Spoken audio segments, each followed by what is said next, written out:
হাদিস শরীফে আছে হুজুর বলবেন ইন্নী ওয়াকাতু সাজিদান, আমি সিজদায় পড়ে যাব। আল্লাহ পাক ডাক দেয়া বলবেন ইয়া মুহাম্মদ সাল্লাল্লাহু আলাইহি সাল্লাম ইরফা রাসাকা, আপনার মাথা উঠান, ওয়াশফা তুশাফা, আপনি সুপারিশ করেন, আপনার সুপারিশ কবুল করা হবে। সুবহানাল্লাহ বলেন। নবীজি মাথা উঠাইয়া বলবেন আল্লাহ আমার উম্মত গুনাহগার কিছু জাহান্নামে পড়ে আছে, তাদেরকে নাজাত দিয়া জান্নাতে যাওয়ার ব্যবস্থা করে দেন। সুবহানাল্লাহ বলেন। ইয়াউমা ইযিল্লা তানফাউ শাফাআতু ইল্লা মান আযিনা লাহুর রাহমানু ওয়া রাদিয়া লাহু কাওলা। আল্লাহ পাক কোরআনে বলেছেন সেদিন শাফায়াত, সুপারিশ, এইটা সেই করতে পারবে যার উপরে আল্লাহ তাআলা রাজি এবং খুশি আছেন। সুবহানাল্লাহ বলেন। আমাদের নবীর উপর তো আল্লাহ রাজি খুশি আছেই, এজন্য তিনি তার উম্মতের উপরে সুপারিশ করবেন, উম্মতের জন্য আল্লাহর কাছে সুপারিশ করবেন। হাদিস শরীফে আছে শাফাআতি লিআহলিল কাবাইরি মিন উম্মতি, আমার সুপারিশ, আমার শাফায়াত আমার উম্মতের যারা কবিরা গুনাহ করেছে, বড় বড় কবিরা গুনাহ করেছে, তাদের জন্যই আমার সুপারিশ থাকবে। জোরে কান সুবহানাল্লাহ। আমরা কিয়ামতের দিন রাসূল সাল্লাল্লাহু আলাইহি ওয়াসাল্লামের সুপারিশ পাইতে চাই কি চাই না? কে কে চায় আল্লাহকে হাত তুলে দেখান। লিল্লাহি তাকবীর, আর যদি লিল্লাহি তাকবীর। আল কোরআনের আলো, আল হাদিসের আলো, আমার নেতা তোমার নেতা বিশ্বনবী মুস্তাফা, আমরা তার সুপারিশে বিশ্বাস করি, সুপারিশ সত্য। আর শাফাআতু হাক্কুন সাবিতুন লা রাইবা ফি, কিতাবে আছে, আকীদার কিতাবে শাফায়াত সত্য, কোনো সন্দেহ নাই। শাফায়াত কি? সত্য। আর রহমানির রহিম, রহমানের ব্যাখ্যা গেল, এরপর হলো রহিম। এবছর থেকে আমাদের কোরআনের তাফসীর শুরু হবে। আমি বিসমিল্লাহ অদম সূরা ফাতিহা দিয়ে শুরু করে দিলাম। প্রতি বছর ইনশাআল্লাহ ধারাবাহিকভাবে আমাদের হবে। বক্তাদেরকে আগে ফোন দিয়ে আমরা জানাই দেব আপনাদের এই আয়াত থেকে এই আয়াত তাফসীর করতে হবে। ধারাবাহিক ইনশাআল্লাহ চলবে। ইনশাআল্লাহ বলেন। মালিক ইয়াউমিদ্দিন, তিনি হলেন বিচার দিবসের মালিক, প্রতিদান দিবসের মালিক। দিন শব্দের অর্থ হলো জীবন ব্যবস্থা, আবার দিন শব্দের অর্থ হলো প্রতিদান। আরবরা বলে কামা তাদিনু তুদা, তুমি যেমন কর্ম করবা তেমন ফল পাবা। এবার এইভাবে ইংরেজিতেও আছে, যেমন কর্ম তেমন ফল, বাংলায়ও আছে। বিচার দিবসের মালিক, প্রতিদান দিবসের মালিক। ওইখানে বলেছে কুল আউযু বিরাব্বিন নাস মালিকিন নাস, বলছে না মালিকিন নাস। আপনারা জানেন আমার আপনার নবী হুজুর পাক সাল্লাল্লাহু আলাইহি সাল্লামকে কাফেররা জাদু করেছিল। কি করেছিল? জাদু করেছিল।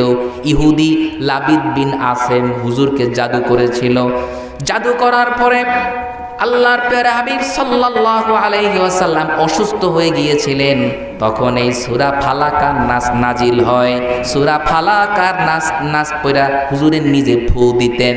11টা গিট আসিল এই জাদুর ভিতরে, ওনার চুল দিয়া 11টা গিট দিয়েছে। সূরা ফালাক নাসে 11টা আয়াত আছে, একটা একটা আয়াত পড়েছে, একটা একটা জাদুর গিট খুললে গেছে। সুবহানাল্লাহ। তাহলে কোরআনের পাওয়ার আছে না নাই? জোরে কয় না, কোরআনের পাওয়ার আছে না নাই? সূরা ফালাক এবং নাস, কোনো মানুষের উপর যদি জাদু করা হয়, কোনো বাচ্চার উপরে যদি জাদু করা হয়, কোনো মেয়ের উপরে যদি জাদু করা হয়, ভালো কোনো পরহেজগার আলেম দিয়া সূরা ফালাক আর নাস পড়ে শুধু ফু দিবে, আল্লাহর রহমতে জাদু নষ্ট হয়ে যাবে। সুবহানাল্লাহ বলেন। কারণ এটার প্রমাণ আছে, নবীজিকে কাফেররা জাদু করছিল, তখন সূরা ফালাক আর নাস পড়ছে, সাথে সাথে জাদু কি হয়ে গেছে? নষ্ট হয়ে গেছে। কোরআনে লেখা আছে জাদু আল্লাহ পাক নষ্ট করে দেন। ক্বালা মূসা মা জিতুম বিহিস সিহর ইন্নাল্লাহা সায়ুবতিলুহু। সূরা তহার মধ্যে আছে আল্লাহ পাক হযরতে মূসা আলাইহিস সালাম যখন লাঠি দিয়া তিনি আঘাত করেছেন, ফেরাউনের সমস্ত জাদুকরের সাপগুলা লাঠিতে কি করেছে, খেয়ে ফেলছে। তখন মূসা আলাইহিস সালাম এই আয়াতটা পাঠ করেছিলেন, ইন্নাল্লাহা সায়ুবতিলু আস-সিহর, জাদু, ইন্নাল্লাহা সায়ুবতিলু। এই আয়াত পরে ফু দিলে জাদু নষ্ট হয়ে যায়। আস-সিহর ইন্নাল্লাহা সায়ুবতিলু, এই আয়াতটা পাঠ করে ফু দিলে জাদু কি হয়, নষ্ট হয়ে যায়। কোরআনের একটা আলাদা আধ্যাত্মিক পাওয়ার আছে, কোরআনের একটা স্পিরিচুয়াল পাওয়ার আছে। আপনারা বিশ্বাস করেন? এই যে আমি সূরা ফাতিহা আজকে তাফসীর করতেছি, সূরা ফাতিহা হাদিস শরীফে আছে সূরাতুশ শিফা, রোগ মুক্তির সূরা। বুখারী শরীফের মধ্যে পড়েছি, বুখারী শরীফের মধ্যে একটা হাদিস আছে কিতাবুত তিব, চিকিৎসা নামে একটা অধ্যায় বুখারী শরীফের মধ্যে আছে। সেখানে আমি হাদিসটা পড়েছি। আল্লাহর প্যারা হাবিবের কিছু সাহাবী একটা এলাকায় ইসলামের দাওয়াত নিয়ে গিয়েছেন। ওই এলাকায় একটা মানুষের সাপে কামড়াইছিল। কিতে কামড়াইছে? সাপে কামড়াইছে। কূপের গোড়ায় পানি আনতে গিয়া কূপের গোড়ায় বিষাক্ত সাপের গর্ত ছিল, উনি খেয়াল করে নাই। সে ছিল গোত্রের নেতা। সাপে কামড় দিয়েছে, দংশন করেছে। ওই সাহাবীরা ইসলামের দাওয়াত দিয়েছেন, তারা গ্রহণ করে নাই। কিন্তু যখন তারা ফিরে আসতেছিলেন তখন তারা, আমি বুখারী শরীফে হাদিসটা পড়েছি, তারা বলে হুজুর আমাদের যে গোত্রের নেতা তাকে সাপে কামড় দিয়েছে, সাপে দংশন করেছে। আপনাদের কাছে এমন কোন দোয়া কি আছে নাকি, এমন কোন দোয়া আপনারা জানেন নাকি যেটা পয়রা ফু দিলে সাপের বিষ নষ্ট হইয়া যায়? জোরে কান সুবহানাল্লাহ। এই সাহাবীদের মধ্যে একজন সাহাবী বললেন আমি জানি। সূরা ফাতিহা 7 বার তিনি পাঠ করে, বুখারী শরীফে হাদিসটা আছে, ইসলামিক ফাউন্ডেশনেও আপনারা পাবেন অনুবাদটা। 7 বার সূরা ফাতিহা ওই সাহাবী পাঠ করে যেখানে সাপে কামড় দিয়েছে সেখানে একটু মুখের লালা লাগিয়ে দিয়েছেন, সাথে সাথে সাপের বিষগুলো গলগলিয়ে বের হয়ে গেছে। সুবহানাল্লাহ বলেন। তাহলে কোরআনের পাওয়ার আছে না নাই? কোরআনের একটা স্পি আছে না নাই? এর একটা আধ্যাত্মিক পাওয়ার আছে না নাই? আছে। Every verse of the Holy Quran has a spiritual power for Almighty Allah. প্রত্যেকটা আয়াতেরই একটা আধ্যাত্মিক স্পিরিচুয়াল পাওয়ার আছে, প্রতিটা আয়াতের। একজন বাদশাহ তিনি বিশ্বাস করতেন না কোরআনের আয়াতের যে পাওয়ার আছে, কোরআনের আয়াতের যে একটা অ্যাকশন আছে, এটা তিনি বিশ্বাস করতেন না।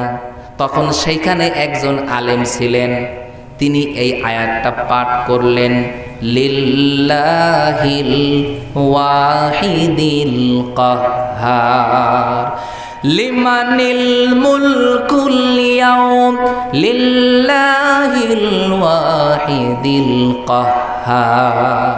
এই আয়াতটা পাঠ করছে। এই আয়াতের অর্থ হইল লিমানিল মুলকুল ইয়াউম, সেই দিনের রাজত্ব কার? আল্লাহ নিজে জবাব দিচ্ছেন, লিল্লাহিল ওয়াহিদিল কাহ্হার, একমাত্র কাহ্হার, মহাপ্রতাপশালী, মহাপরাক্রমশালী আল্লাহর। এই আয়াত কইতে পারে নাই, বাদশা থর থর থর থর করে কাঁপতে কাঁপতে সিংহাসন থেকে পড়ে গেছে, আর জীবনে উঠতে পারে নাই। রাজত্ব কার? এই আয়াত যখন পাঠ করছে বাদশা কাঁদতে কাঁদতে তিনি পড়ে গেছে, আর বললে বলছিল বাদশাহ একমাত্র আল্লাহর, উনি আর জীবনে সিংহাসনে বসে নাই। কোরআনকে আল্লাহ পাক রহমত বলেছেন, কোরআনকে রব্বুল আলামিন তিনি রহমত বলেছেন, এবং কোরআনকে তিনি শিফা বলেছেন।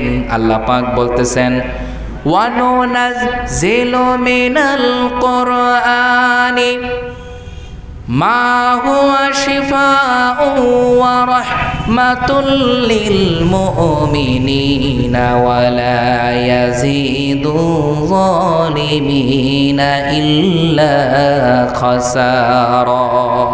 কোরআনকে আল্লাহ রহমত বলেছেন। কি বলেছেন? রহমত।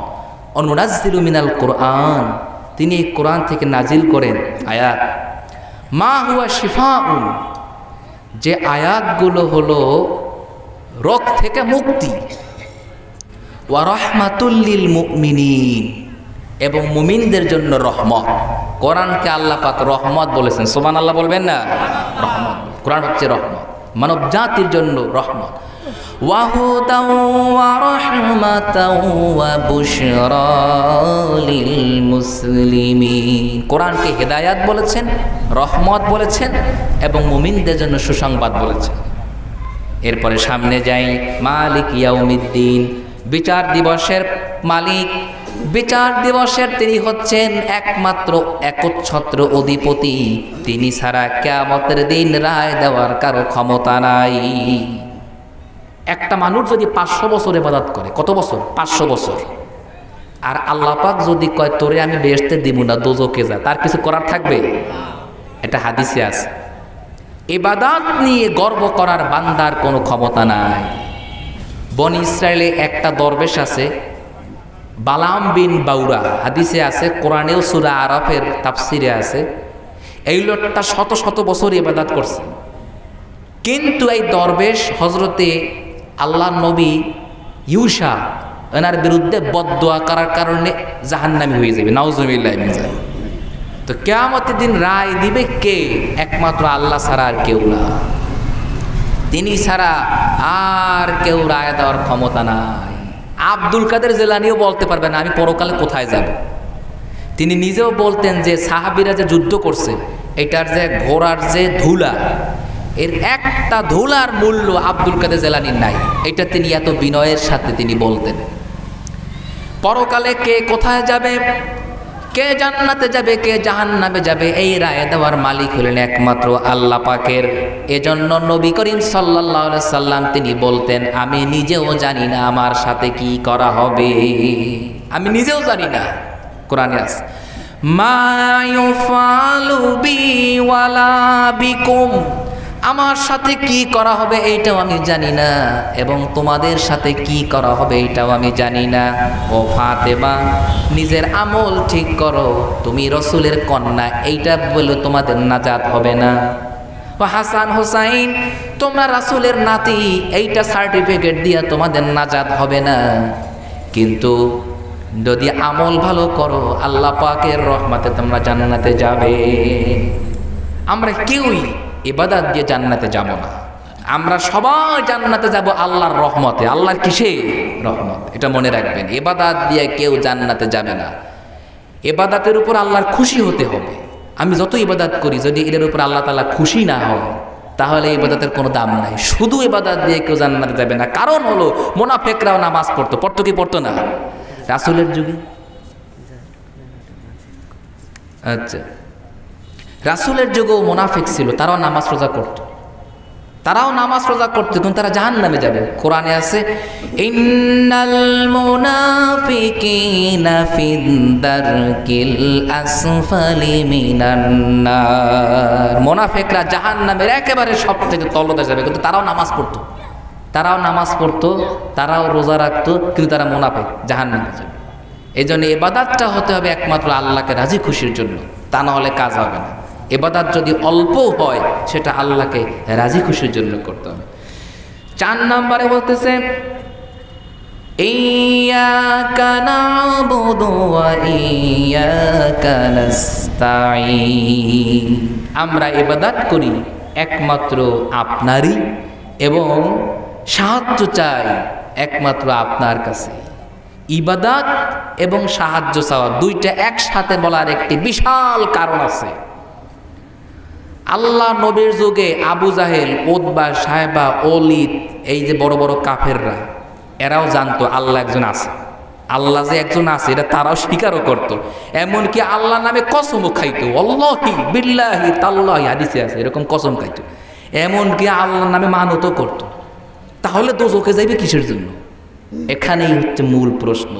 তারা আল্লাহ যে আছে স্বীকার করত, তারপরও মূর্তির সামনে মাথা নত করত, মূর্তি পূজা করত, শিরিক করত। এই কারণে তারা জাহান্নামে যাবে। নাউজুবিল্লাহি মিন যালিক। তারা লাত, মানাত, উজ্জা, হবল, এই সমস্ত দেবতার কাছে সাহায্য চাইত। এই সমস্ত দেবতার কাছে চাইতো, বৃষ্টি দাও, এইটা দাও, ওইটা দাও। মানাত নামে একটা দেবী ছিল, এটার সামনে এরকম বৃষ্টি না হইলে পাত্র এর সামনে রাইখা দিতে, এবার বৃষ্টি চাইতো মানাতের কাছে।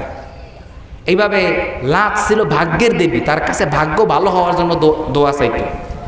মূর্তির কাছে তারা মাথা নত করত, মূর্তির কাছে তারা চাইতো। এখন যেরকম চায়, লক্ষ্মী হইল ধনের দেবী, সরস্বতী হইল বিদ্যার দেবী, আছে না? এখন যেরকম চায় তারা ওই রকম মূর্তির কাছে চাইতো। এই জন্য আল্লাহ তাআলা শিখাই দিচ্ছেন, বান্দা এটা বলো, আমরা ইবাদত করি একমাত্র আল্লাহর। ইবাদত করি একমাত্র কার? আল্লাহ। আল্লাহ ছাড়া অন্য কারোর কাছে সাহায্য চাই না। ইয়্যাকা না'বুদু ওয়া ইয়্যাকা নাস্তাঈন। সব নবী যখন তারা দাওয়াত দিয়েছেন, সব নবী মানুষকে দাওয়াত দেওয়ার সময় একটা কথা সব নবী বলেছেন, ইয়া কওমি ইবুদুল্লাহা মা লাকুম মিন ইলাহিন গায়রু। সব নবী দাওয়াত দেওয়ার সময় এই কথাটা বলেছেন, ইয়া কওমি, হে আমার জাতি, উবুদুল্লাহ, আল্লাহর ইবাদত করো, মা লাকুম মিন ইলাহিন গায়রু, তিনি ছাড়া আর কোনো ইলাহ নাই। ইবাদত পাওয়ার একমাত্র যোগ্য হচ্ছেন আল্লাহ। ইবাদত পাওয়ার একমাত্র যোগ্য কে? তিনি হচ্ছেন ইলাহিন নাস, মানুষের উপাস্য। একমাত্র ইবাদত পাওয়ার যোগ্য তিনি ছাড়া আর কেউ ইবাদত পাওয়ার যোগ্য নয়, আর কেউ নয়, তিনি ছাড়া কেউ ইবাদত পাওয়ার যোগ্য না। একজন সাহাবী, তার ঘটনা বলবো। সাহাবীদেরকে হত্যা করার ভয় দেখানো হয়েছে, জীবন নাশের ভয় দেখানো হয়েছে, তারপরও তারা ঈমান ছাড়ে নাই, তারপরও আল্লাহ ছাড়া অন্য কাউকে তারা রব বলে নাই। সুবহানাল্লাহ বলেন, জোরে বলেন সুবহানাল্লাহ। হযরতে হাবিব বিন উমায়ের রাদিয়াল্লাহু তাআলা আনহু, তিনি আল্লাহর রাসূলের সাহাবী। কাফেররা তাকে বন্দী করেছে, খ্রিস্টান রাজা হিরাক্লিয়াস তাকে বন্দী করেছিল। তিনি বলেছে, যদি মুসলমান পাও আমার কাছে নিয়ে আসবা। হযরতে হাবিব বিন উমায়েরকে বন্দী করেছিল, তারা 3 ভাই, 3 জনকে বন্দী করেছে। প্রথম জনকে কড়াইয়ের মধ্যে তেল গরম কইরা এটার মধ্যে বড় বাইরে ছাইরা দিছে, আগুনের মধ্যে ফালাই দিছে, তবুও তারা ঈমান ছাড়ে নাই। তবুও তারা কি ছাড়ে নাই? ঈমান ছাড়ে নাই। 2 নাম্বার ভাইকে বলতেছে কাফের বাদশা হেরাক্লিয়াস, তোমার ভাইকে যেভাবে আগুন গরম তেলের মধ্যে দিয়া ভুনা করে ফেলেছি, তোমাকে ওরকম শেষ করে দেব, ঈমান ছেড়ে দাও। হযরতে হাবিব বিন উমায়ের ভাই, তিনি বলেছেন, আমি জীবন দিব কিন্তু ঈমান ছাড়বো না। জোরে কান সুবহানাল্লাহ। জীবন দিব তবু কি ছাড়বো না? ঈমান ছাড়বো। তাকে ওভাবে তেলের মধ্যে ছেড়ে দিয়েছে, তিনিও শহীদ হয়ে গিয়েছেন। এরপরে 3 নম্বরে তিনি ছিলেন হাবিব বিন উমায়ের, চেহারা খুব সুন্দর ছিল, সুদর্শন সাহাবী ছিলেন, বিয়া শাদী করে নাই। তখন রাজার যে থাকে খ্রিস্টান ফাদার, ধর্মগুরু, সে বলছে, এই ছেলেটাকে একটু আমার কাছে দেন, আমি একটু এরে পালমু, আমার সুন্দরী একটা মেয়ে আছে, এইটারে দিয়ে একটু চেষ্টা করমু, এরে খ্রিস্টান বানাইয়া ছাড়মু। খ্রিস্টানেরে বানাইয়া ছাড়। 15 দিন সময় চাইছে। কয়দিন? 15 দিন সময় চাইছে। পাদ্রী ফাদার সাফরোনিয়াস এই হাবিব বিন উমায়ের সাহাবীকে নিজের ঘরের মধ্যে নিয়ে একটা কারাগারে গ্রেপ্তার করছে। গ্রেপ্তার করার পরে ওনার সামনে শুকরের গোশত আর মদ খাইতে দিছে। হযরতে হাবিব বিন উমায়ের বলেছেন, আমি জীবন দিব কিন্তু এই শুকরের গোশত আমি খাবো না, শুকরের গোশত খাওয়া হারাম, এবং এই যে মদ আমি পান করব না। মুসলমান জীবন দিবে তবু মদ পান করবে না। জোরে কান সুবহানাল্লাহ। বলে খ্রিস্টান হয়ে যাও, খ্রিস্টান হলে তোমার এই সুন্দরী মেয়েটার সাথে বিয়ে দেওয়া হইবে এবং তোমাকে বিশাল রাজত্ব দেওয়া হবে, তোমাকে মন্ত্রিত্ব দেওয়া হবে। তিনি বলেছেন, যত বড় এই লোভ আমাকে দাও না কেন, আমি ঈমান ছাড়বো না। সুন্দরী নারীর লোভে আমি ঈমান ছাড়বো না, আমি রাজত্বের লোভে ঈমান ছাড়বো না। সুবহানাল্লাহ কইবেন না? এরা হলো সাহাবী। এরপরে ওই মেয়েটা, তার নাম ছিল হেলেন। একটি নারী যতভাবে একটা যুবককে নিজের দিকে আকৃষ্ট করতে পারে সব চেষ্টা সে করেছে, কিন্তু এই সাহাবী মেয়েটার দিকে 3 দিন হয়ে গেছে, একদিনও চোখ তুলে তাকান নাই। জোরে কান সুবহানাল্লাহ। একদিনও তাকায় নাই। 3 দিন পরে মেয়েটা বলতেছে, আল্লাহর বান্দা, তুমি আমার মতো সুন্দরী নারীর দিকে, কত শত শত খ্রিস্টান জেনারেল আমার জন্য পাগল, কত শত শত যুবক আমার জন্য পাগল, কিন্তু 3 দিন হয়ে গেল আজ পর্যন্ত একটা বার তুমি আমার দিকে চোখ তুলেও তাকাইলা না। পাগড়ির মাথা, পাগড়ি দিয়ে এরকম চোখ ঢেকে রেখেছে। কারাগারের মধ্যে শোকরের গোশত খাইতে দিছে, খায় নাই। মদ পান করতে দিছে, এটাও পান করে নাই।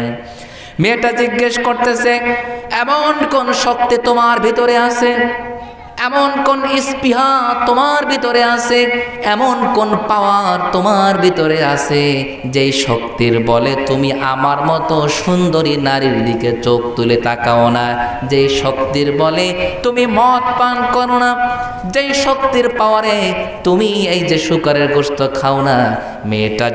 ছেলেটা জবাব দিছে, সাহাবী জবাব দিয়েছেন, এই শক্তির নাম হইল ঈমান। এই শক্তির নাম কি? হুজুর চলে আসছে, লিল্লাহে তাকবীর। হুজুর চলে আসছে, মাইক আমি ছেড়ে দিব, শেষ করতে পারলাম না, সূরা ফাতিহা শুরু করে দিয়ে গেলাম। ইহদিনাস সিরাত